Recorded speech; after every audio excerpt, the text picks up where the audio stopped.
Okay, so you've probably felt this, right? You look around, maybe a few years into adulthood, and just kind of think, huh, where did all my friends go? Yeah, or just that feeling that making and keeping friends as an adult is, well, it's hard work. Exactly. It feels like this huge challenge, maybe friends scattered, different life phases, or just finding the actual time. It can feel, honestly, a bit lonely sometimes. Hmm. Welcome to the deep dive.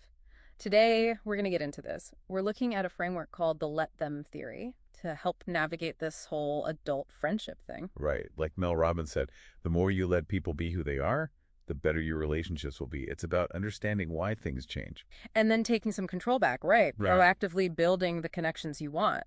So let's unpack this. Okay, so think back to childhood. Yeah. Friendships then often felt like I don't know, a group sport. Yeah, totally. School, teams, same neighborhood, maybe. Exactly. Structure was everywhere. It made deep connections, well, easier. Yeah. But then, maybe in your 20s, something happens I call the great scattering. The great scattering. I like that term. It sounds dramatic but accurate. It is. Friends move away, get different kinds of jobs, hit different life milestones like marriage or kids at different times. That built-in structure just poof, it vanishes. And it feels personal, even though you're saying it's often not. Like, I did something wrong when a friend drifts.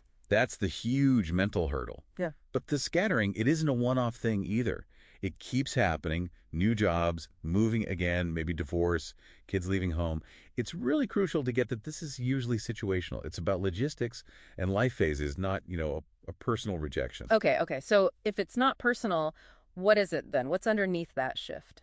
Well, I think it often boils down to three invisible pillars of friendship: proximity, timing, and energy. When friendships fade, usually one or more of these pillars isn't quite there anymore. Ah, pillars, like foundations. Okay, tell me about proximity first. Proximity is just like how often you're physically near someone. There was that University of Kansas study. Oh, yeah, I saw that. It takes something like, what, 74 hours to make a casual friend? And Yeah. over 200 for a close one? Exactly. 200 hours. Think how easy that was in school or college. Just hours spent hanging out. Right. Impossible now, almost. I mean, the American Times study shows we spend more time with coworkers often. Which makes sense why work friendships can happen, but maybe not those deep chosen friendships unless you're really intentional. So that's proximity. Then there's timing. Timing, like being in the same life stage. Yeah, kind of being in the same chapter. Yeah. You might have colleagues, one's near retirement, the other's just starting out, different focuses. Or friends, one single, traveling, the other's deep in toddler land. Precisely. It makes relating on a day-to-day level harder sometimes. Again, it's not about lack of care, it's just different paths right now. Okay, proximity, timing. What's the third one? Energy. That sounds a bit more abstract. It is a bit. It's that sort of inexplicable click you feel with someone. Or sometimes the feeling that the connection is just a bit off. Mm-hmm. People grow and change, and so does that energetic vibe. It's natural. Maybe don't put so much pressure on the best friend forever label. Some people are, for a season or a reason. And trying to force it when the energy isn't there, that Yeah. doesn't work. It really doesn't. It just creates friction. And this is where the let them idea comes in handy. Okay, so connect let them to this. How does it apply? Let them means accepting reality. Let them move away. Let them prioritize their new family or job. Let them not text back instantly.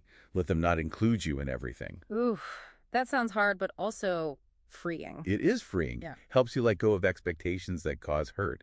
You realize these shifts are often about those pillars: proximity, timing, energy, not a personal attack on you. But if we just let them, aren't we just like passively sitting back and accepting being lonely? Where's the action? Great question. Yeah. Because let them is only half the equation. It's about managing the shifts. The other half is let me. Let me. Okay, what's that? Let me is the proactive part. It's realizing adult friendship isn't something you wait for. It's something you create. It's about your agency. Ah, okay.